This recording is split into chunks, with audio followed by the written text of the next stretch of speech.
5 days after the surgery, lab results confirmed he had glioblastoma, the brain cancer that took his life. What did they tell you about the prognosis? That it's very serious, that the prognosis is very, very serious. Some say 3%, some say 14%.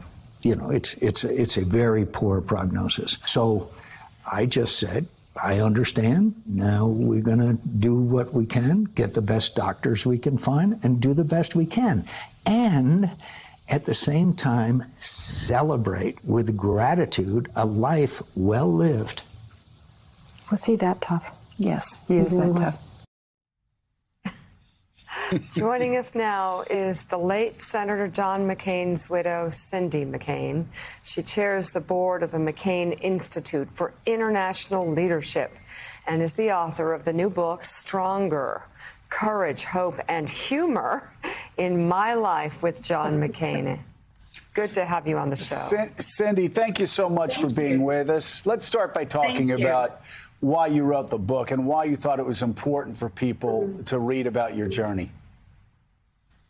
Well, it was a journey, and it was a wonderful journey in many ways, and there were some pitfalls along the way. And by writing the book, it was, number one, cathartic for me, and number two, I hope that other people would see what I've been through, what I've done, and kind of how I've come out the other side, and hopefully can be helpful to other people, especially when we talk about drug abuse and those kinds of things. I hope that at least I can be an inspiration to some people. Well, we'll talk about that, because, it used to be that if you talked about, if families talked about addiction, or if you talked about mental health challenges, it was taboo. People were quiet. And now every family, including my own, my friends have had all of those challenges, and we all know people have had those challenges. How important is it for you to get that word out, and how people get through it that are watching right now? Well, it's very important. When this all happened to me, it was during the era where you didn't talk about this. You hid it. You were ashamed. If you went to go get help, you were ostracized for that. And so things have changed. And also physicians have changed. No longer do they hand out hundreds of pills if you have a headache. Kind of thing. So it's been all about people understanding what this is. It's a disease, not a defect, and it's also something that the media, I believe, now is starting to agree with and understand and talk about. And that's important because I was vilified for what happened to me. I was vilified for being, in every which way you can imagine. And all that does is drive you back underground and make you want to, number one, not go out in public anymore. And number two, a feeling of hopelessness. And that should never happen. So I know nowadays that especially the media is beginning not to just beat up on people who have these kinds of issues and then instead talk about it. Well, so why don't you tell? So for somebody that's watching right now that's going through this, that's being vilified either by their family or their friends or by loved ones who should be the ones embracing them, how did you get through it, and what should they do today to take that step forward for help? Well, fortunately, my parents came to me because I had, it's a very cunning enemy, drug abuse is, and I had hidden it from John in a very cunning way. And it was my parents that came to me and said, there is something wrong with you. They didn't know what it was. And if they hadn't, I think I might possibly could have died from it. They instead said, we're going to get help.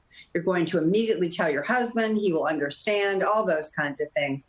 And that indeed is what happened. I lived in fear of letting my husband down, which is what this book's all about. The undue pressure that we'll put on women to be perfect and do everything. And the realization that you're imperfect and that you can't do everything and that you can just do what you can do and be the best you can is really what it's all about. And I know you also write about John's humor during his illness. I'd love to hear more about that. We were lucky enough to see his humor in real life over the years and enjoyed time with him. He's got some zingers and very kind of dark, funny humor. But how did that help? And what was it like? Well, it was very helpful because humor is a large part of living, and you know, it's a large part of life. It should be anyway. And in his case, there were some very humorous times. He made sure his humor was helping to uplift the rest of us who were sitting there having to watch this whole thing, unfold in front of our eyes, and watch the person that we love so deeply drift away from us.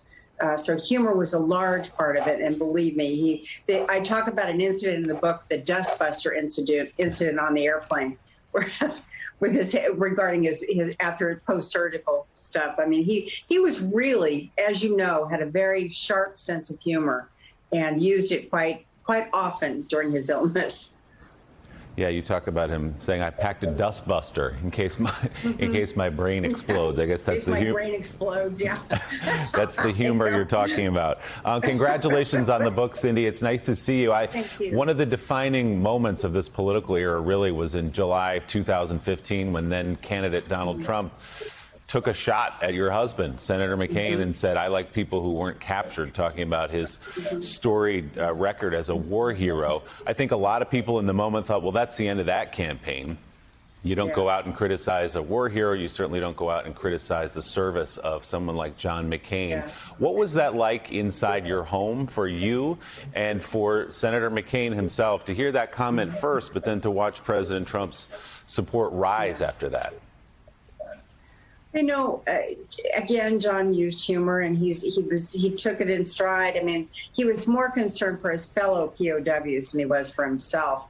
And as for me, I don't like words like that, but you know something? It was a minor part of our life. It was very small, and it was a very small part of my book. And in the long run, I know my husband's a hero. I know this country knows my husband's a hero. And he, his legacy is in his heroism and his acts of courage that he performed time and time again. That's right. That's never been in doubt. You were censured by the Arizona legislature for supporting Joe Biden for president. In the book, you write about the choice to support Joe Biden and the state of the Republican Party. You write this, quote, "My Republican roots run deep, and I haven't given up on the party. I hope it can regenerate itself and swing away from the disgrace it has become. Republicans in Arizona and elsewhere deserve better. The party fell in thrall to a snake oil salesman. I prefer the gold standard of politics that I learned from John and Joe, that whether you win or lose, you do it honorably. I am glad that when I travel internationally now, I can once again be proud of our president." I take it wasn't a difficult decision for you to endorse Joe Biden, Senator McCain's former friend.